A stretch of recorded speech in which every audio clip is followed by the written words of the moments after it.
morning, everybody, and welcome to the Right Away After Party. We're so happy you're here. I'm Kath, And I'm Nick. and this is Nick the Gorgeous. This is, Oh, goodness. and I am Kath the Carpenter today. And you know what?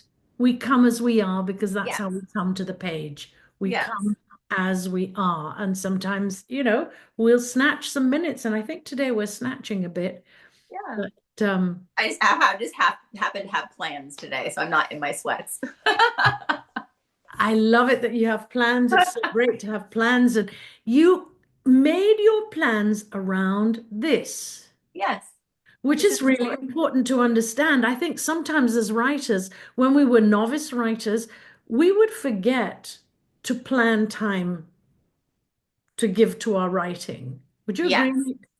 Yes, and I think that also, I mean, maybe this is what this podcast is about. Maybe it's about life balance instead of what we were discussing. I mean, but Hmm. I think it's important to, plan your life around your life as well, not just the writing. Like, it's taken away time from my desk to go have lunch with my girlfriend, but that's kind of important to my life too. So, yeah, I think that's vital to like fill your well, however you get it. These podcasts Exactly. really fill my well too. I just absolutely love them. They're a priority for me. So, yeah. Excellent.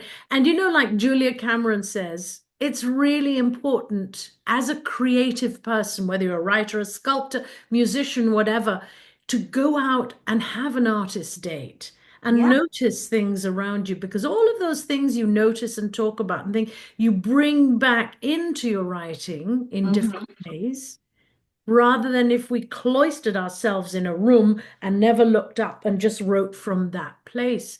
Yeah. So we're going to talk about world building today. Yes. And I think all of this comes in so strongly into the whole idea of world building, right? Yes. I mean, if you're not part of the world, how are you going to build a world? I mean, that's kind of true, right? I mean, like Yeah, you might want to say that again. I said, if you're not part of the world, how are you going to build a world?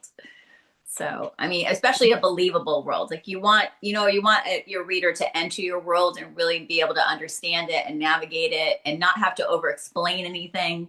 You want it to really well, at least I do as a writer. I really want my world to unfold with the character. I write for first person present tense most of the time. So it's usually like, fish out of the water exploring the world. So that makes it easier to kind of unfold it in a very organic way. Mm, right.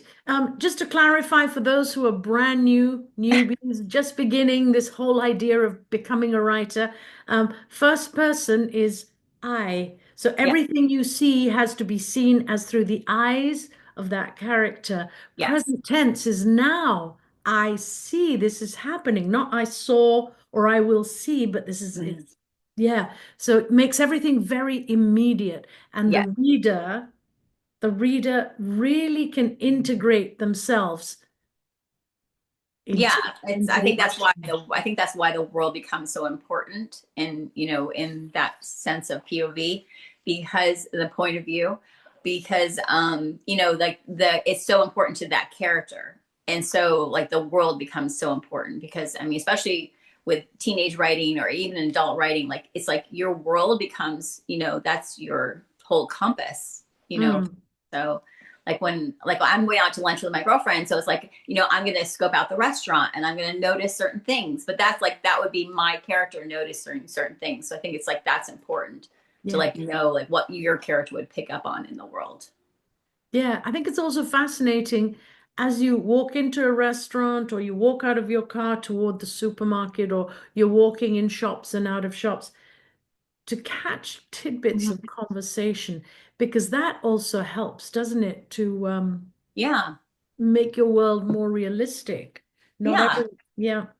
Put other people in this, like there's like a woman coming out of the grocery store or there's a man getting in his car, and I think that we can talk about weather in the next segment because I think that atmospheric is really important to world building. It's something that might be a little bit lacking in a lot of books that I I read. couldn't agree more. I couldn't agree more. So come back for part two of world building, and Nick and I will share a few more tips about how it works for us. All Okay. right, my darlings. That was perfect.